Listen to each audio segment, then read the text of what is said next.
mimbar Nabi di sini. Antara makam dan mimbar, orang duduk di tempat itu sama duduk di dalam surga. Itulah surga yang Allah hadirkan di dunia, raudahnya Rasulullah. Orang duduk di sana, ngumpul di sana, zikir di sana, sama duduk di dalam raudah. Tapi kata Rasulullah memberikan kabar indah untuk kita semua. Idza marartum bi riyadil jannah farka'u. Hei sahabat-sahabatku, apabila kalian melewati taman-taman surga, mampir, berkumpul. Mendengar itu para sahabat bertanya, qalu wa ma riyadul jannah ya Rasulullah.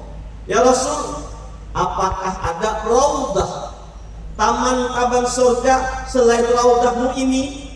Apakah ada lagi ya Rasul? Apa jawab Nabi? Ada. Apa itu?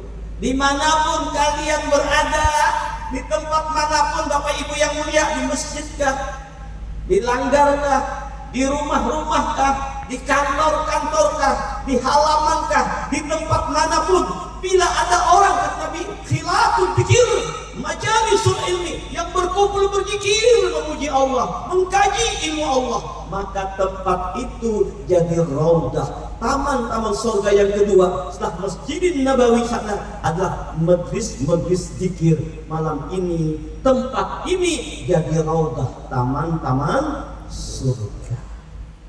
Insya Allah duduknya nggak sia-sia Pak, ngumpul kita nggak sia-sia. Lebih-lebih kita malam ini memperingati kelahiran manusia agung, manusia mulia, pemimpin para nabi dan rasul, Sayyidul Wujud, Nabiuna Muhammad sallallahu alaihi wasallam.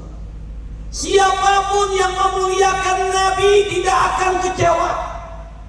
Siapapun memuji Nabi tidak akan kecewa. Makin kita memuji Nabi, makin kita mencintai Nabi, makin Allah tinggikan derajat kita. Kalau kita memuji seseorang, belum tentu kita mulia. Yang dipuji mulia, kita biasa saja. Tapi Pak, Bu, kalau kita memuji Rasulullah, mencintai Rasulullah, maka Allah meninggikan derajat kita. Makin kita memuji Nabi, makin tinggi derajat kita. Bapak Ibu, para ulama-ulama, kalau cerita maulid pasti nggak melupakan cerita Abu Lahab. Kita semua tahu ceritanya. Abu Lahab itu orang kafir. Abu Lahab itu penghuni neraka. Akan tetapi setiap malam Senin, hari Senin, itu Abu Lahab, Bapak Ibu yang mulia, mendapat keringanan siksa dari Allah. Bahkan kalau orang ahli neraka, biasanya itu bagian nanah, darah, timah yang meleleh. Tapi ini Abu Lahab, beliau minum dari air yang keluar dari jari jemarinya Abu Lahab sendiri.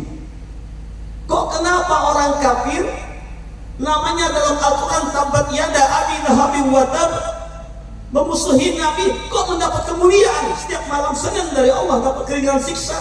Ternyata ketika Abu Lahab mendengar kabar bahwa keponakannya lahir seorang laki-laki, Abu Lahab gembira.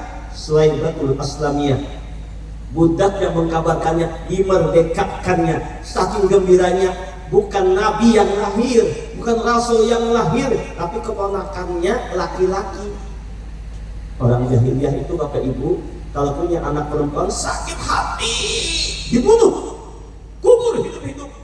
Jadi kalau sekarang ada orang punya anak perempuan lahir sakit hati, masih jahiliyah.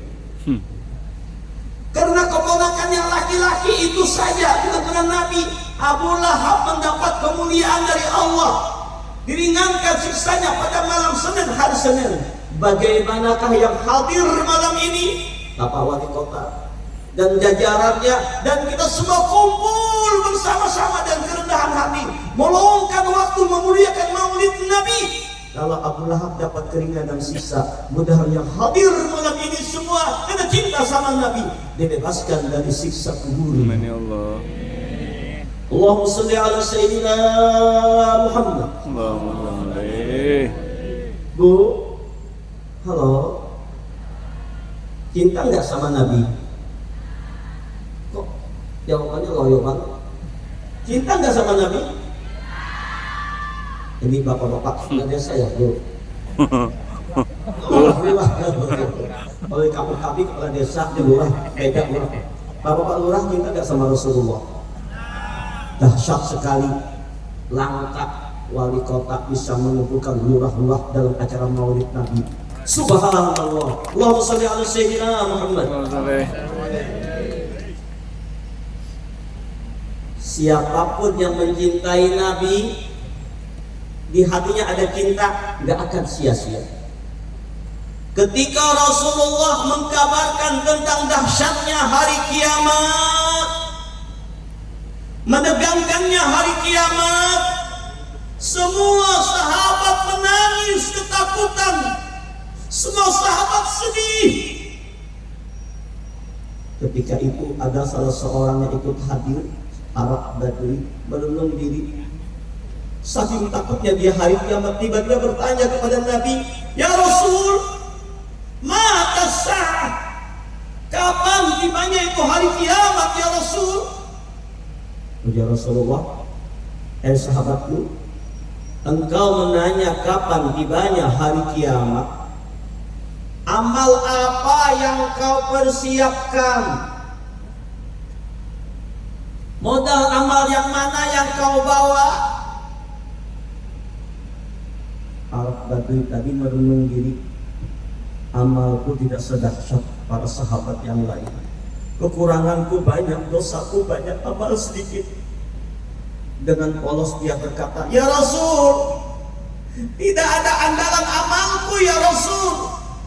Cuma yang ku andalkan menghadapi kiamat, di hatiku tertanam cintaku kepada Allah, cintaku kepada engkau ya Rasul. Inilah modalku, hanya mencintaimu ya Rasul, tidak ada yang lain." Mendengar kepolosan jawaban ini Arab Badui, Nabi tersenyum sambil berkata, "Al-mar'u ma'a man ahabba ilaih." Seseorang bersama apa yang dicintainya. Mendengar perkataan Nabi, beberapa sahabat menanya Nabi juga, "Ya Rasul, bagaimana kami yang mencintaimu?" Apa kata Nabi? "Al-mar'u ma'a man ahabba ilaih." Seseorang bersama apa yang dicintainya.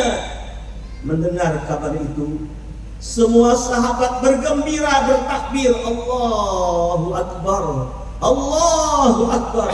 Tidak ada kebahagiaan setelah Islam datang, melainkan mendapat kabar Rasulullah seseorang bersama yang dicintainya. Maka insya Allah yang kumpul semua ini pejabat-pejabat pencinta Rasulullah. Karena pemimpinnya pencinta Nabi. Coba pemimpinnya, wali kotanya kada cinta Nabi, ketujuan kada karuan dia lapornya. Tergantung pemimpin. Alhamdulillah orang mengenal akhi Nabilah Ki Haji Idrus Daeng sebelum jadi wali kota sudah merisanakan lawan dulu. Si menyambut ulung bahari. Dulu si penceramah ulung terkenal. Sampai jadi wali kota, tak kayak penceramah dia sekali. Selesai wali kota, penceramah dia tak. Allahu Akbar. Rendah hati, tawadu. Jadi mudah-mudahan kita berdoa nanti pemimpin selanjutnya adalah orang-orang yang soleh. Amin. Orang-orang yang memikir masyarakat benua, insya Allah. Allahumma sholli ala Sayyidina Muhammad. Allahu Akbar. Malam ini Rasulullah gembira melihat pencinta-pencintanya